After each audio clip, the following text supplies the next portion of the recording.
talk about some of the mental issues, things like the lockdowns caused that you've Mm. seen firsthand in your own practice? Lockdowns are incredibly destructive to the physical and the emotional condition of individual citizens.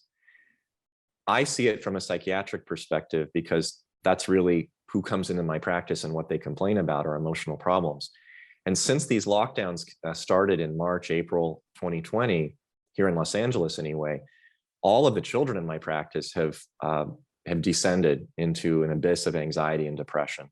I've had some children put into inpatient units that I've never seen suffer from that degree of mental illness before, locked up because of self-harming behaviors.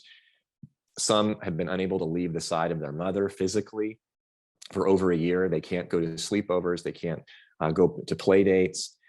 Older kids, the ones that are in junior high school, they've lost the ability to make eye contact, to speak to other people face to face.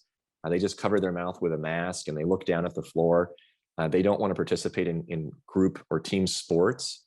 They don't want to go to theater. They certainly are not comfortable dating. They can't carry a conversation. A lot of them obviously have gained weight. They've started drinking, hurting themselves. So physically they're not well, which leads to feelings of depression and anxiety as well. A lot of the girls are coming down with weight problems, acne, terrible nutrition, which is causing them to have trouble with sleep-wake cycle.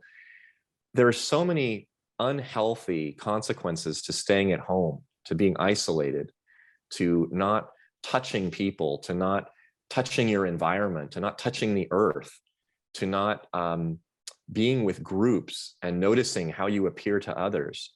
You know, we get feedback from people, whether we're acting reasonably or we're going off the rails. People will give us dirty looks if we're saying something that's inappropriate, or they'll raise their eyebrows if we're doing things that are not socially appropriate. Well, you lose all those cues after you stay home for months and months. You don't know what's normal and what's not. You start to kind of lose your sense of direction. This is what's happening to young people. Locking themselves away for 2 years has wrecked their emotional development, their social development, and in many cases, their physical health as well.